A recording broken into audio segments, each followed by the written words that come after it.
You've got me. What an Yes, we ominous do. start that was. Oh, no. No, all good, man. Thank you very much for hopping on board this season. Very much looking forward to having you on. Follow your work for a long time. Obviously, Athletic TSN. There's a lot to get to here. But wait, I have to say, have you had the sneak peek? You've looked at the whole documentary that's released now? You've watched this thing? Yeah, I binged it earlier this week, so I saw all 6 episodes. Okay, so as for Oilers fans, gets juicy in episodes 5 and 6. I'm looking forward to probably watching it. Maybe I gotta see if I'll get it tomorrow. Probably Sunday. I'll dive into these 2 episodes.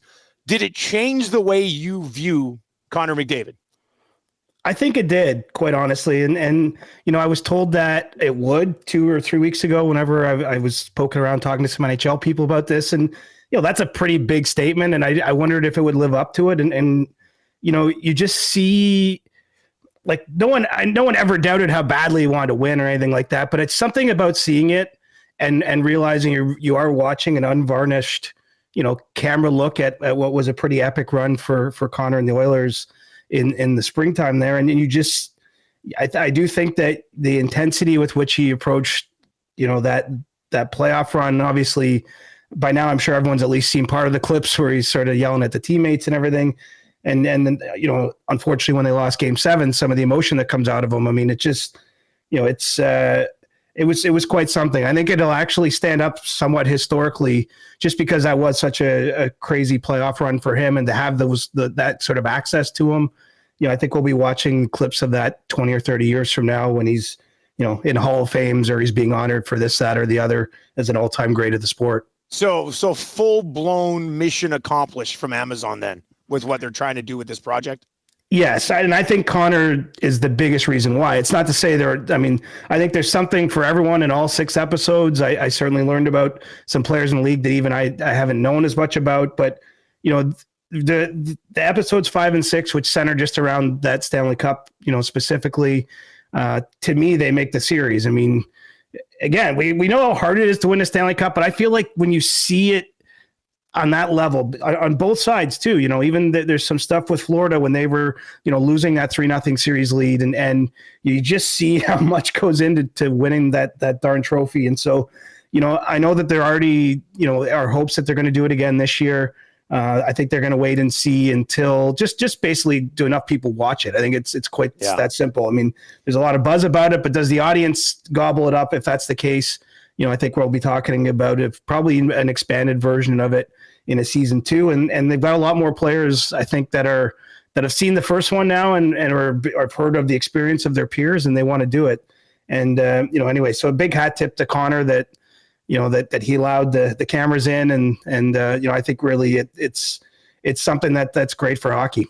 Yeah, that's what's going to drive a series like this, having the best players in the league open up, where we hadn't seen that really anything like that from McDavid in Drive to Survive 10 years. is kind of the thing. Drive to Survive got us into Formula One, and hopefully hockey fans are going to eat this stuff up. They're probably hoping to bring in other fans of other sports by being as open as they are, which even with the golf one, full swing. I know a lot of people were like, I don't even know this guy. I don't know when he plays, but I loved watching him, so I'm going to follow him a little bit. Yeah. No, I think it's good. Now, you mentioned Amazon wants to do it again. The Oilers, of course, want to try to recreate their run, but finish it off this time. And I saw it pop up on Twitter, and we've discussed it a number of times on our shows across the station, Chris, but like the all-time greats have titles. That's just how it works. Wayne won, Mario won, took Ovi a while, but Ovi won. Sid won right away and added more up along the way. Took Steve Yzerman a long time, but he eventually delivered a championship as well. I mean, as much as The Nielsen Show featuring Lieutenant Eric. Sorry, let me kill that. I don't know. I must have hit something. As far as McDavid goes, I mean, his legacy's basically cemented already outside of a Stanley Cup championship. And that's probably where you see the frustration come from, knowing that he has to, it's tough to be at that level because you would never expect it of people. But when you're at his level, you expect him to deliver a Stanley Cup title. Yeah, and it's so tough for a bunch of reasons now. I mean, you're looking at a 32-team league. Obviously, there's all this buzz about expansion. I mean, the numbers are not going to be good. At a certain point, it's just going to be impossible for all the best players to win, I think, just because of that. Obviously, you got things like a salary cap that has nothing to do with Connor McDavid. But, hockey being the sport it is, I don't know what he played in Game 7, 20, 25 minutes probably at the most. I mean, there was more than half the game. I'm pretty sure he wasn't on the ice, and things happen. And so he can only control so much. I mean, what he does control, he's the best in the world at. There's not even a debate about that. There's not a conversation. There's not a hot take, although there actually might have been a hot take in that series, if I remember, in Florida. One of the columnists ripped him or something at some point. But yeah, that's right. I remember that. I can't remember his take, but it was something just patently absurd. But, for the most part, you're right. He's done absolutely everything he can do. And, that's where he's trying to pull the team in. And I think that's where that emotional side that you get to see in the Amazon series is pretty special, because, I wouldn't know that he would have that in him, I guess, in a sense. As much as we all spend time around the locker rooms, we're not in there in the private moments. We're not there at intermission. We're not there, when those tough conversations are happening. So, he's got to get it done. But he knows that. Leon Draisaitl knows that, and no team could be as close as they were last year, really losing 2-1 in a game 7.